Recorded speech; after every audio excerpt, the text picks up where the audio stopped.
I think Islam has a next level, otherworldly squeeze. Yeah. It just seems like he gets a hold of these guys and they just can't do jack shit.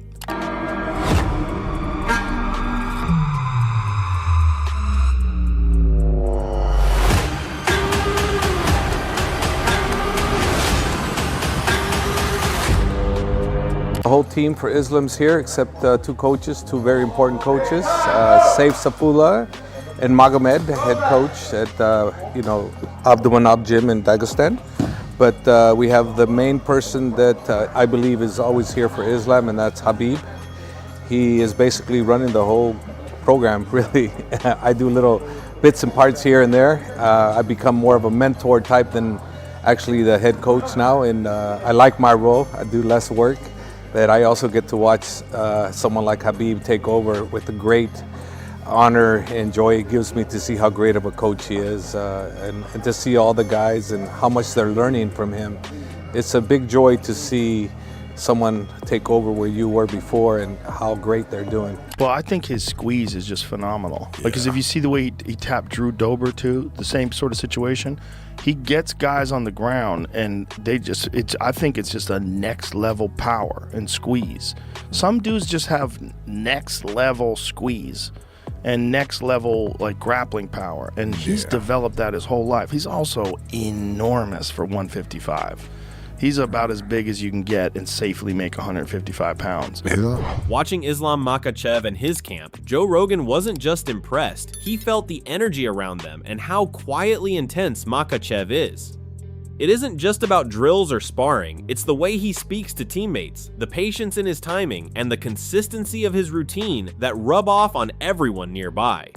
Rogan noticed that Makhachev's focus doesn't isolate him, instead it lifts others too, turning a group into a real community of fighters. Islam's choke must be otherworldly. Yeah. It must be otherworldly. To do that Like, whatever he was before, it's like you gotta forget that when you fight him. You're fighting this do or die assassin. Yeah. He's just an assassin. And something shifted, and he became the best lightweight in the world. It's the weirdest thing, man. It's got to be just mental. I mean, he said that it was the birth of his daughter. That can do it. That it just was, he was just so committed and driven now. Yeah. And I mean, but like the way he fights too, man. He's so exciting. That he just goes right into the fire, man. Yeah. It's not, there's no like, let's play it safe. It's like, come on. It was also his like technique. Yeah. His technique is so clean.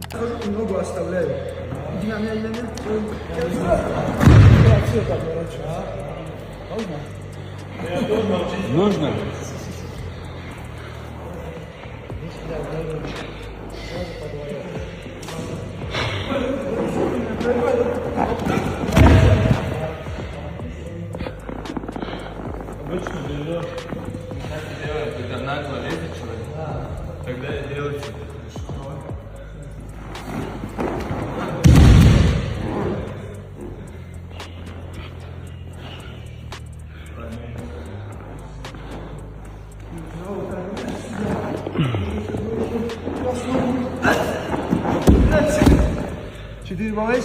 6.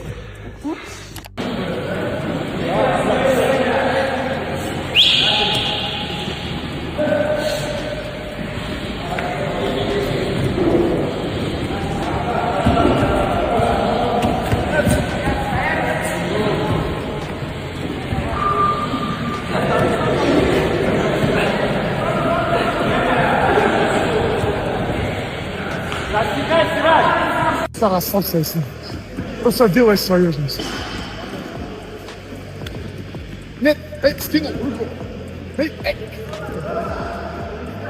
Есть. 1-0.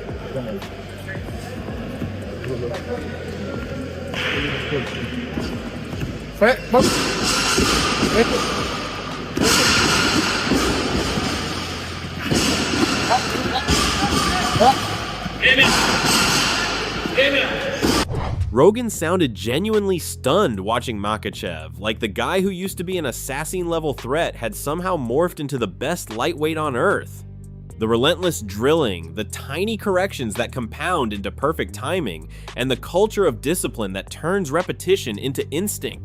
Makhachev's work ethic pulls everyone up around him, how sessions feel deliberate rather than chaotic, and how that methodical preparation shows up as surgical control in the cage. Watching him, Rogan said, feels like watching a do-or-die killer who's been tempered into a master craftsman. В плане того, что для зрелищности боя тот же Моралес умеет бороться, тот же Моралес нападает сам, но нападает это точно не про Яна Герри. Вот Ян отрабатывает защиту от проходов. Надо ли тебе отрабатывать, я не знаю, стойку для того, чтобы, ну, в случае чего... Именно да, собственно, проходы надо отрабатывать больше. Я уже говорил и повторюсь, что это так не работает. За 3-4 для полгода невозможно бороться научиться.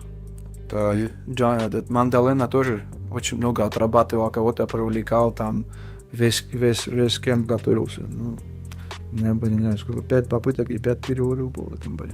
А Моралес больше всего опасен как раз в взрывном... Да, нокаутирующая мощь у него хорошая, и он большой сам по себе, я думаю, он под 100 килограмм весит. Я у Фратоса спрашивал в Бразилии недавно, он говорит, что у Иэна Герри наибольшие шансы выиграть у Ислама Макхачева. У всех есть шансы. Если соперник стоит и ничего не делает, то у всех есть шансы. Makhachev's mindset surrounding this camp hones in on the technical details. He's presenting it as a long and arduous process built around hard work, repetition, sharpening every aspect of his game. His message is simple. In MMA, anyone can look dangerous if they're allowed to fight on their own terms.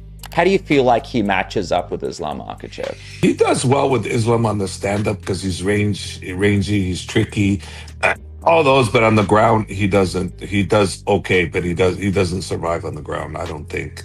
I mean, well, okay, he might survive 5 rounds, but he won't get the best of Islam on the ground.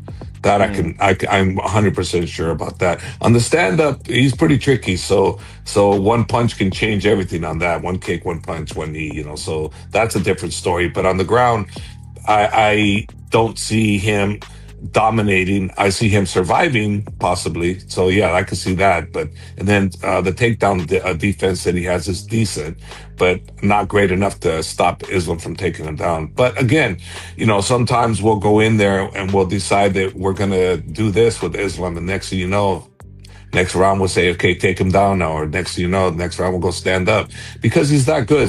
One of the most successful coaches in combat sports, Javier Mendez, believes Makhachev's training camp is building to a single advantage, which is giving Gary very little room to operate in a grappling battle.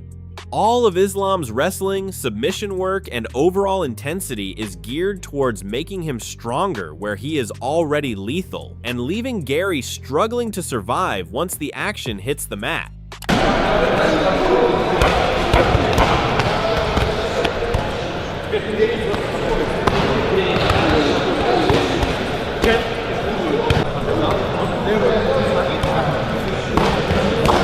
However, Makhachev's camp is not based solely on wrestling and control. It also incorporated sharpening the striking side of his game. The boxing helps him be cleaner on the feet and less predictable when he attacks. If this progress carries on over to fight night, he may just be impossible to deal with.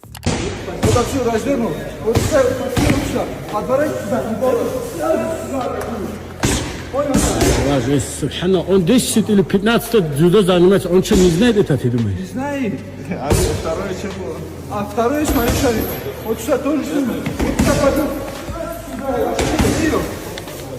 Бил, блядь. Что са? Целый день они пришли и не могут нормально подвигаться. The champion's judo work adds another layer to his training, as it shows he is prepared to dominate every phase of the fight. He can make Gary uncomfortable through balance and clinch control, even before the fight hits the canvas. If that judo translates the way his camp expects, it could make his whole game even harder to stop. Do you think Ian Gary could beat Islam? You know, I actually do. I actually do think he has a very good chance at beating Islam. I remember watching. So what Islam does really, obviously does a bunch of things incredibly well. Like I slander him any chance I get, but truly appreciate every ounce of technique he does. And one of his most beautiful takedowns is a single leg where a guy digs an underhook and he turns it into a clubbing takedown. And now Shovkat tried that exact move on Ian Gary, and Ian Gary countered it and ended up on Shavkat's back. So I think an open space takedown, Islam's go-to. Ian Gary does have a very good answer too. It will be interesting. Some people think Michael Morales would be his kryptonite because of the judo background. Yeah, I mean, honestly, like I've seen Michael Morales celebrating on the streets of Mexico in some flamboyant outfits. I think that would be his kryptonite. While jiu-jitsu ace Craig Jones trusts Gary's awareness and reaction time, Makhachev's toolkit and fight IQ likely neutralize those advantages.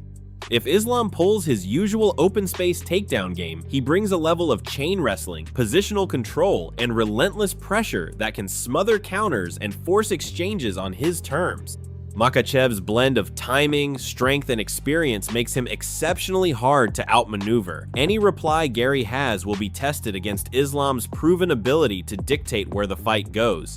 That makes the matchup feel much more tilted toward Makhachev than some expect. Angelo Trevino notes Gary's length and footwork could cause early headaches, making him tricky to catch and creating danger if Makhachev overcommits while closing distance. Even so, those advantages look cosmetic against Islam's wrestling.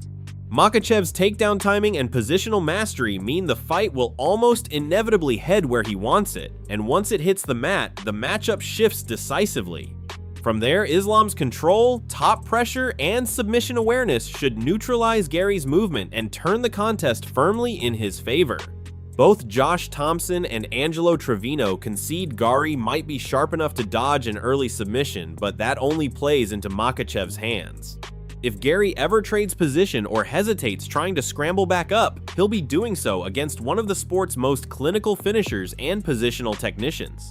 Makhachev's ability to capitalize on small positional gains and turn scrambles into dominant control makes those moments the most perilous for Gary, and they're exactly the scenarios where Islam is most likely to seal the fight. I don't think Islam's gonna submit Ian Gary. Nobody submits anybody, right? I don't think, but then Ian Gary said, I want to prove that I can get out from the bottom.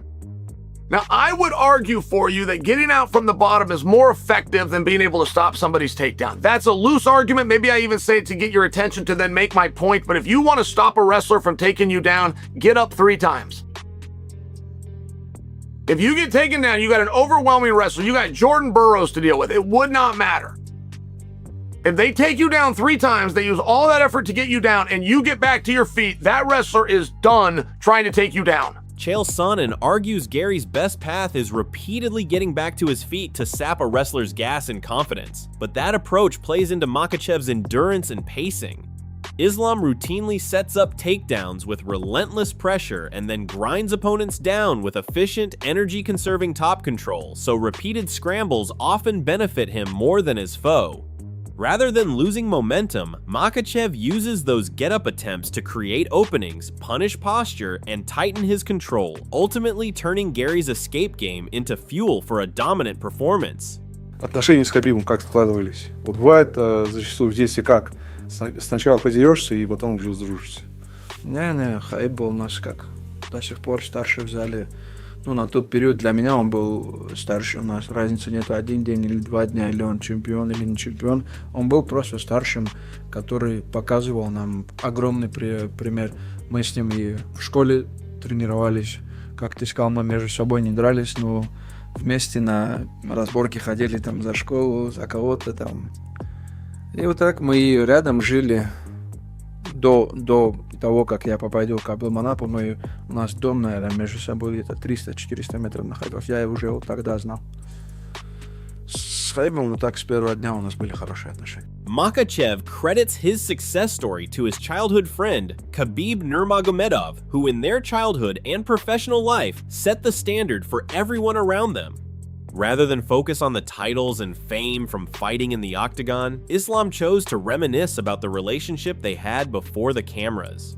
Living close and training in the same environment helped shape the relationship early, and respect and connection persevered since the beginning. He considered Khabib his idol despite their age difference.